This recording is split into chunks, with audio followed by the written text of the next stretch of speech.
vraie pitié dans le pays. On renvoie le monde, les ateliers ferment les uns après les autres. Ce n'est peut-être pas la faute de l'empereur, mais pourquoi va-t-il se battre en Amérique ?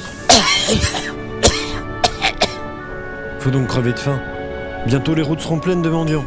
Moi, cela fait 8 jours que je cherche une place. Tu viens d'où ? De Lille. Je m'appelle Étienne. Étienne Lantier. Tiens, un petit nouveau. C'est qu'il est mignon.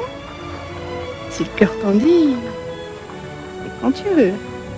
Voilà le nouvel amoureux de la semaine. Avec la mouquette, toute la fausse va y passer.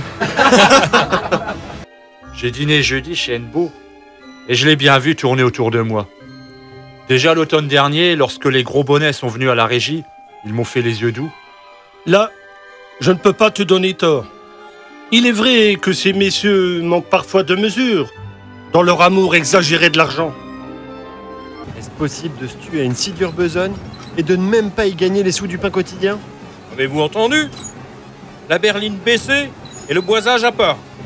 Encore une façon de nous payer moins. Nom de Dieu, nom de Dieu. Allez, on s'en va. Ça me dégoûte.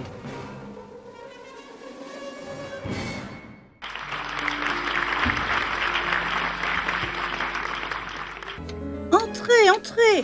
Nous ne gênerons personne, hein ? Est-ce propre encore ? Et cette brave femme a 7 enfants. Tous nos ménages sont comme ça. Je vous expliquais que la compagnie leur loue la maison 6 francs par mois. Une grande salle au rez-de-chaussée, 2 chambres en haut, une cave et un jardin. Et un jardin ?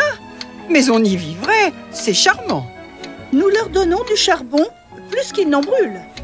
Un médecin les visite 2 fois par semaine. Et quand ils sont vieux, ils reçoivent des pensions, bien qu'on ne fasse aucune retenue sur les salaires. Merveilleux ! Un vrai pays de cocagne. Apparemment, l'Association internationale des travailleurs marche très bien. Oui, on adhère de tous les côtés, paraît-il. Et toi, Souvarine, tu en penses quoi ? Encore des bêtises. Si les travailleurs du monde entier se lèvent et s'unissent, nous pourrons dicter la loi au patron et enfin faire triompher la justice. Des bêtises. Votre Karl Marx en est encore à vouloir laisser agir les forces naturelles. Pas de politique, pas de conspiration, n'est-ce pas ? Tout au grand jour et uniquement pour les hausses de salaire. Fichez-moi donc la paix avec votre révolution. Allumez le feu aux 4 coins des villes. Fauchez les peuples. Rasez tout. Et quand il ne restera plus rien de ce monde pourri, peut-être en repoussera-t-il un de meilleur. On va bientôt marier le gamin. Il y aura une place à la maison et si tu veux, on te prend en pension. Bonne idée, ça me va. Allez, l'affaire est faite. Les amoureux, venez par ici, j'ai à vous poser. Oui, papa. On s'est mis d'accord avec les parents de Philomène. Vous mariez en août. Tu entends ça ? On va se marier. Ah, je suis contente. Allez, on met de la danse et amusez-vous.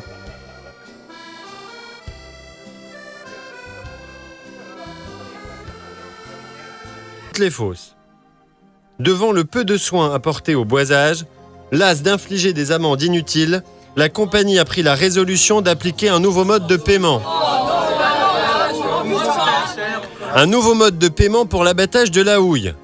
Désormais, le boisage sera payé à part au mètre cube de bois descendu et employé en se basant sur la quantité nécessaire à un bon travail. Le prix de la berline de charbon abattu sera baissé de 50 centimes à 40 selon la nature et l'éloignement des tailles. Cela m'ennuierait d'avoir à lui rendre son livret, comme ce fut le cas avec Rasseneur, qui continue à empoisonner le Voreux avec ses idées et sa bière. N'importe.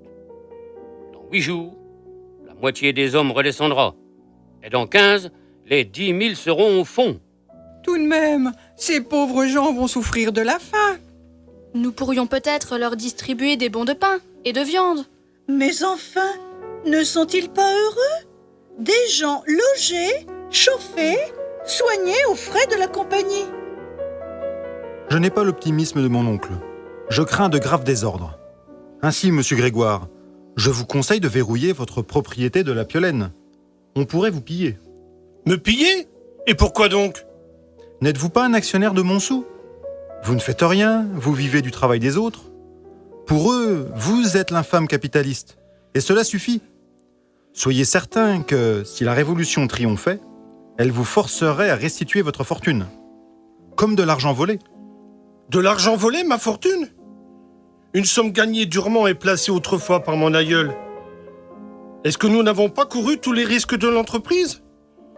Monsieur le directeur, vous savez bien que nous ne pouvons accepter votre nouveau système. Nous sommes là de crever de faim. Il nous semble qu'il serait temps de s'arranger pour que nous ayons au moins du pain tous les jours. Nous ne voulons seulement que la justice. Comment? C'est vous? Un bon ouvrier qui s'est toujours montré si raisonnable. Un ancien de Montsou, dont la famille travaille au fond depuis le premier coup de pioche. Ah, c'est mal. Ça me chagrine que vous soyez à la tête des mécontents. Monsieur le... Camarades, je serai bref. Cette grève, nous ne l'avons pas voulu. Mais maintenant que nous y sommes, nous devons aller jusqu'au bout. La compagnie menace désormais d'embaucher des ouvriers en Belgique. Elle tente aussi d'intimider certains d'entre nous pour les forcer à redescendre. Cela n'est pas acceptable. Balayons la pourriture bourgeoise! Vive l'international!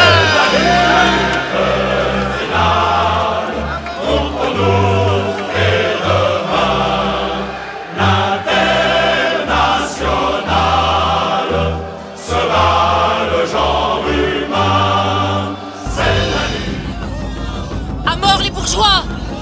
Attendez, on va vous en coller de la dentelle! C'est à nous que c'est traîné Volsa! Elle se colle du poil sur la peau alors que nous crevons de froid! Foutez-les donc toutes nues pour leur apprendre à vivre! Oui, il faut les fouetter! Mesdames, je vous en prie! Mesdames, ne nous faites pas de mal! Le cul à l'air! Le cul à l'air! Mon père, il est là, où il est? Voilà un chien. Un puits ne se démolit pas comme ça. As-tu examiné? Oui, je remonte à l'instant. C'est un véritable attentat. On s'est acharné sur le cuvelage. Des coups de scie, des coups de vilebrequin. Un vrai massacre. Je me défendais de songer à toi. Je me disais que c'était fini.